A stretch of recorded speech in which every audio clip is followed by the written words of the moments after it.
Alistair, thank you very much indeed. It's been so moving, hasn't it, actually watching everything that's happened so far and all the processional side of all of this. Really quite something. And although, as was so beautifully said there, the capital has said goodbye to Her Majesty Queen Elizabeth, the country hasn't, and Windsor hasn't yet.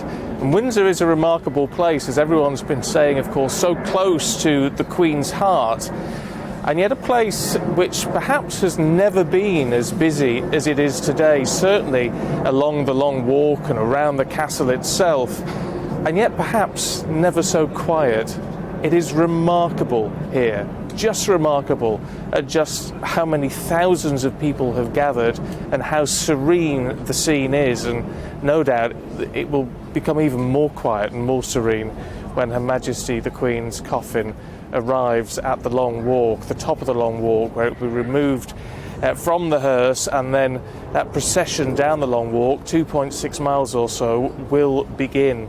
It's going to be quite a long process. Alice Porter is here with me in Windsor, and it's got to be said, Alice, they're running a little bit behind time at the moment. Whether they're going to catch that up and the Queen arriving at the top of the Long Walk by 3:06, as it was meant to be, we just don't know at this stage, do we? We just don't know. It's a little about half an hour behind what we thought it would be, but presumably the roads are very clear in which the hearse will be making its way, but it's scheduled to arrive at 3:06 at Shaw Farm Gate, which is that beginning of that very long walk there, and then we will see this funeral procession, and I think it will be absolutely spectacular, Stephen. I actually saw some of the rehearsal footage, which was done at sort of 5 o'clock in the morning on Saturday, and I really think the phrase military precision will kind of come into its own as it makes its way down that very long walk, which is almost 3 miles. But whilst there is that sort of solemnity, I think, as it makes its way, there's also going to be so many onlookers there. I mean, as you were saying then, in terms of numbers,